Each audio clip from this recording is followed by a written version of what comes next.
BBC news live കൊച്ചിയിലേക്ക് സ്വാഗതം. ഈ വാർത്തകൾ നിങ്ങൾക്കായി അവതരിപ്പിക്കുന്നത് Leotech solar solutions powered by mile foodstuffs Mookkannoor, Grazia tours and travels near Cochin airport and Cochin Kalabhavan Angamaly franchise. ഇനി കേരളം. സംസ്ഥാനത്തിന്റെ പേര് കേരളം എന്നാക്കി മാറ്റുവാൻ കേന്ദ്രമന്ത്രിസഭ അംഗീകാരം നൽകി.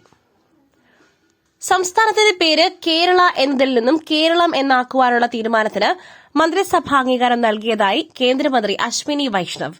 പ്രധാനമന്ത്രിയുടെ പുതിയ ഓഫീസ് കെട്ടിടമായ സേവാതീർത്ഥിയിൽ ചേർന്ന ആദ്യ മന്ത്രിസഭാ യോഗമാണ് തീരുമാനത്തിന് അംഗീകാരം നൽകിയത്. പ്രധാനമന്ത്രി നരേന്ദ്രമോദിയുടെ അധ്യക്ഷതയിൽ ചേർന്ന കേന്ദ്രമന്ത്രിസഭ യോഗത്തിലാണ് അംഗീകാരം. ഭാഷാടിസ്ഥാനത്തിൽ സംസ്ഥാന വിഭജനം നടത്തിയപ്പോൾ മുതലുള്ള ആവശ്യമാണ് പേര് കേരളം എന്നാകണം എന്നത്. കാലങ്ങളായുള്ള ആവശ്യത്തിനാണ് കേന്ദ്രമന്ത്രിസഭ അംഗീകാരം നൽകിയത്. 2024 ജൂൺ 24 കേരളം നിയമസഭ ഇതിനായി പ്രമേയം പാസാക്കി. 1ാം ഷെഡ്യൂൾ ഭേദഗതി ചെയ്യണമെന്ന് കേരളം കേന്ദ്രത്തോട് അഭ്യർത്ഥിച്ചു. പറവൂരിലെ കോൺഗ്രസ് നേതാവ് ബിജെപിയിൽ ചേർന്നു. പറവൂരിൽ നിന്നാകട്ടെ വിസ്മയമെന്ന് രാജീവ് ചന്ദ്രശേഖർ. കോൺഗ്രസ് നേതാവ് വത്സല പ്രസന്നകുമാർ ബിജെപിയിൽ ചേർന്നു. പറവൂർ മുൻ നഗരസഭാ കൌൺസിലറായിരുന്നു. വത്സല പ്രസന്നകുമാറിന്റെ രാഷ്ട്രീയ പരിചയം ബിജെപിക്ക് ഗുണം ചെയ്യുമെന്ന് രാജീവ് ചന്ദ്രശേഖർ വ്യക്തമാക്കി. മാരാർജി ഭവനിൽ ബിജെപി സംസ്ഥാന അധ്യക്ഷൻ രാജീവ് ചന്ദ്രശേഖർ ഷാൾ അണിയിച്ച് വത്സല പ്രസന്നകുമാറിനെ സ്വീകരിച്ചു. വിസ്മയം പറവൂരിൽ നിന്നാകട്ടെ എന്നാണ് രാജീവ് ചന്ദ്രശേഖർ പറഞ്ഞത്. ബിജെപിയുടെ വികസന പ്രവർത്തനങ്ങളാണ് പാർട്ടിയിലേക്ക് ആകർഷിച്ചതെന്ന് വത്സല പ്രസന്നകുമാർ പറഞ്ഞു. ഇവിടെ മാറ്റങ്ങളുടെ പരമ്പര തന്നെ സൃഷ്ടിക്കും. ബിജെപിയിൽ അംഗമാകുവാൻ സാധിച്ചതിൽ ഏറെ സന്തോഷമെന്നും അവർ കൂട്ടിച്ചേർത്തു. ശബരിമല സ്വർണ്ണ കവർച്ചയിൽ ഉണ്ണികൃഷ്ണൻ പോറ്റിക്ക് പിന്നിലുള്ളവർ ആരൊക്കെ? LDFും UDFും രാഷ്ട്രീയ നാടകം കളിക്കുന്നു. ഇത്തവണ കുടുങ്ങുമോ ജോർജ് കുട്ടി? ദൃശ്യം 3 പുതിയ പോസ്റ്റർ പുറത്ത്. ലാളിത്യമുള്ള കുലീനത നിറഞ്ഞു നിൽക്കുന്ന വിധത്തിലുള്ള വേഷവിധാനം, ഷർട്ടും മുണ്ടും, പിന്നിൽ പുഴ, കറുത്ത പ്രീമിയം കാറിന് മുൻപിൽ പ്രതീക്ഷകളോടെ നിൽക്കുന്ന മോഹൻലാൽ. ഇത് ജോർജ് കുട്ടിയുടെ പുതിയ ലുക്കാണ്. മലയാളത്തിലെ ആദ്യ ഫാമിലി ത്രില്ലർ സിനിമയെന്ന് വിശേഷിപ്പിക്കാവുന്ന ദൃശ്യം 3യുടെ പുതിയ പോസ്റ്റർ പുറത്തു വന്നിരിക്കുകയാണ്. ജിത്തു ജോസഫ് രചനയും സംവിധാനവും നിർവഹിക്കുന്ന ഈ ചിത്രം ആശീർവാദ് സിനിമാസിന്റെ ബാനറിൽ ആന്റണി പെരുമ്പാവൂർ നിർമ്മിക്കുന്നു. വെരി ഫസ്റ്റ് ലുക്ക് പോസ്റ്റർ പുറത്ത്. ഒയാസിസ് ഇന്റർനാഷണൽ ഫിലിംസിന്റെ ബാനറിൽ സുനിൽ കുമാർ നിർമ്മിച്ച് ഷാൻ തൻഹ സംവിധാനം ചെയ്യുന്ന വെറി എന്ന സൈക്കോളജിക്കൽ ത്രില്ലർ ചിത്രത്തിന്റെ ഒഫീഷ്യൽ ഫസ്റ്റ് ലുക്ക് പോസ്റ്റർ റിലീസായി. മനുഷ്യ മനസ്സിന്റെ സങ്കീർണതകളും പ്രതികാരത്തിന്റെ ആഴവും ദൃശ്യവൽക്കരിക്കുന്ന ഈ ചിത്രത്തിൽ ജോമോൻ ജോഷി, ബിബിൻ നായർ, ടീന ജോസ്, അഞ്ജന, സുനിൽകുമാർ, ശ്രീരാജ് കാപ്പാടൻ, കിരൺ സരിക, സജൻലാൽ തുടങ്ങിയവർ പ്രധാന കഥാപാത്രങ്ങളെ അവതരിപ്പിക്കുന്നു.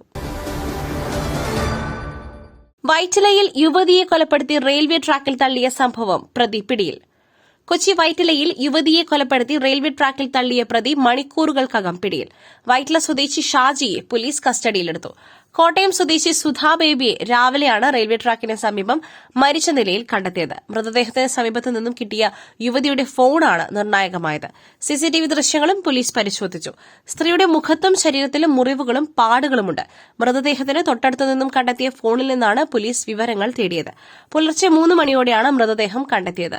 ലോക്കോ പൈലറ്റാണ് മൃതദേഹം കണ്ടത്. പിന്നീട് റെയിൽവേയിലും പോലീസിനെയും വിവരം അറിയിക്കുകയായിരുന്നു. ഉപയോഗശൂന്യമായി കിടക്കുന്ന റെയിൽവേ ട്രാക്കിലാണ് മൃതദേഹം കണ്ടെത്തിയത്. കൊലപ്പെടുത്തി മൃതദേഹം ട്രാക്കിൽ തള്ളിയെന്നാണ് പോലീസിന്റെ നിഗമനം. പുട്ടു രുചികരമാവണമെങ്കിൽ മയിലിന്റെ പുട്ടുപൊടി തന്നെ വേണം. അതിന് ചെമ്പാപ്പുട്ടാണെങ്കിലും അങ്ങനെ തന്നെ. മയിൽ റൈസ് ആൻഡ് ഫുഡ് പ്രൊഡക്ട്സ്, ശ്രേഷ്ഠം സമ്പുഷ്ടം. കണ്ടും മിണ്ടിയും ഇരുവർ. നിയമസഭാ തെരഞ്ഞെടുപ്പിന് തൊട്ടുമുൻപ് മുഖ്യമന്ത്രിയും മോഹൻലാലും തമ്മിൽ അഭിമുഖം. കണ്ടും മിണ്ടിയും ഇരുവർ. നിയമസഭാ തെരഞ്ഞെടുപ്പിന് തൊട്ടുമുൻപ് മുഖ്യമന്ത്രിയും മോഹൻലാലും തമ്മിൽ അഭിമുഖം. ടീസർ ഇന്ന് വൈകിട്ട് 6-ന് പുറത്തുവിടും. മുഖ്യമന്ത്രിയുടെ ഔദ്യോഗിക വസതിയായ ക്ലിഫ് ഹൌസിൽ വെച്ചായിരുന്നു ചിത്രീകരണം. കേരളത്തിന്റെ വികസനം സംബന്ധിച്ച കാര്യങ്ങളാണ് സംസാരിക്കുന്നത് എന്നാണ് വിവരം. മുഖ്യമന്ത്രി പിണറായി വിജയന്റെ വിശേഷങ്ങളുമായി സൂപ്പർതാരം മോഹൻലാലാണ് മുഖ്യമന്ത്രി പിണറായിയെ അഭിമുഖം നടത്തുന്നത്. ഇപ്പോൾ ഇരുവരും ഒന്നിച്ചുള്ള ചിത്രങ്ങൾ സോഷ്യൽ മീഡിയയിൽ വൈറലായി മാറിക്കഴിഞ്ഞു. സംവിധായകൻ TK രാജീവ് കുമാർ ഉൾപ്പെടെയുള്ള സാങ്കേതിക വിദഗ്ധരാണ് പരിപാടിയുടെ പിന്നിൽ പ്രവർത്തിക്കുന്നത്. ലൈംഗിക അതിക്രമ കേസ്. പാസ്പോർട്ട് തിരികെ നൽകി നടൻ സിദ്ദിഖിന് വിദേശത്ത് പോകുവാൻ അനുമതി. ലൈംഗികാതിക്രമ കേസിൽ നടൻ സിദ്ദിഖിന് കോടതി വ്യവസ്ഥകളിൽ ഇളവ്. നടന് വിദേശ പര്യടനം നടത്തുവാൻ അനുമതി. തിരുവനന്തപുരം 1ാം ക്ലാസ് മജിസ്ട്രേറ്റ് കോടതിയുടേതാണ് വിധി. സിദ്ദിഖിന്റെ പാസ്പോർട്ട് തിരികെ നൽകി. ഷാർജയിൽ നടക്കുന്ന രാജകീയം സ്റ്റേജ് ഷോയിൽ പങ്കെടുക്കുവാനാണ് അനുമതി. മാർച്ച് 31-ന് പാസ്പോർട്ട് തിരികെ കോടതിയിൽ ഹാജരാക്കണം. സുപ്രീം കോടതി അനുവദിച്ച ജാമ്യ വ്യവസ്ഥകൾ പ്രകാരമാണ് പ്രതി സിദ്ദിഖ് കോടതിയിൽ പാസ്പോർട്ട് നൽകിയത്. ഈ ഉപാധിയാണ് കോടതി ജോലി ആവശ്യങ്ങൾക്കായി ഇളവായി നൽകിയത്. മാർച്ച് 31 വരെയാണ് കാലാവധി നൽകിയിരിക്കുന്നത്. മറ്റൊരു വാർത്തയുമായി കണ്ടുമുട്ടുന്നതുവരെ നന്ദി, നമസ്കാരം.